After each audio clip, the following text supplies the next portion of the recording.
بسم اللہ الرحمن الرحیم۔ محترم ناظرین، ایک عجیب خواب۔ یوسف علیہ السلام ایک چھوٹا سا لڑکا تھا، اس کے 11 بھائی تھے۔ یوسف علیہ السلام ایک خوبصورت لڑکا تھا۔ یوسف ایک ذہین لڑکا تھا۔ اس کا باپ یعقوب اس کے ساتھ بہت زیادہ پیار کرتا تھا۔ اس کے دوسرے تمام بھائیوں سے بڑھ کر اس سے پیار تھا۔ ایک رات یوسف نے ایک عجیب و غریب خواب دیکھا۔ 11 ستارے دیکھے اور ایک سورج چاند دیکھا کہ یہ سبھی اس کو سجدہ کر رہے ہیں۔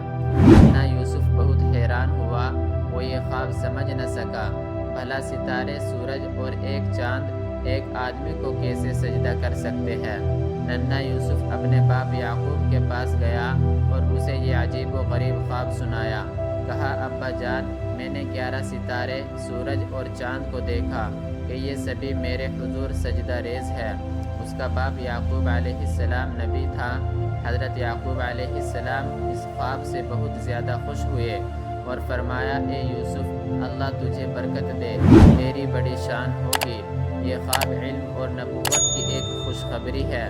تیرے دادا اسحاق علیہ السلام پر اللہ تعالیٰ نے انعام کیا، تیرے دادا ابراہیم پر اللہ تعالیٰ نے انعام کیا، یقیناً وہ تجھ پر اور یعقوب کے خاندان پر بھی انعام کرے گا۔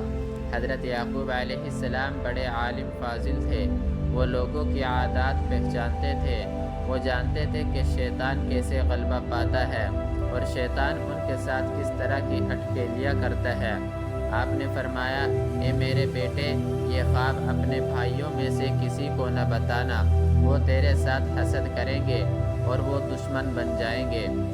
محترم ناظرین، یوسف کا ماں کی جانب سے ایک اور بھائی تھا، اس کا نام بنیامین تھا۔ یعقوب علیہ السلام ان دونوں سے بہت زیادہ پیار کیا کرتے تھے، ان جیسا کسی اور سے پیار نہیں کرتے تھے۔ بھائی یوسف اور بنیامین سے حسد کیا کرتے تھے۔ وہ ناراض ہوتے اور کہتے تھے، ہمارا باپ یوسف اور بنیامین کے ساتھ زیادہ پیار کیوں کرتا ہے؟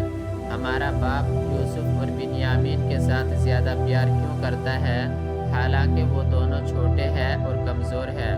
ہمارے ساتھ یوسف اور بنیامین جیسی محبت کیوں نہیں کرتا، جبکہ ہم طاقتور نوجوان ہیں؟ یہ بڑی عجیب و غریب بات ہے۔ یوسف ایک چھوٹا سا لڑکا تھا۔ اس نے اپنے بھائیوں کو خواب بتا دیا۔ بھائی بہت ناراض ہوئے۔ جب انہوں نے خواب سنا تو ان کا حسد اور بڑھ گیا۔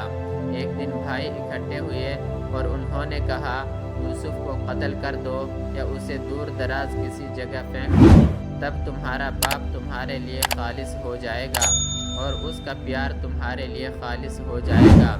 ان میں سے ایک نے کہا، نہیں، بلکہ اسے راستے کے کسی کنویں میں پھینک دو، اسے کوئی مسافر پکڑ لے گا۔ اس تجویز پر تمام بھائیوں نے اتفاق کیا۔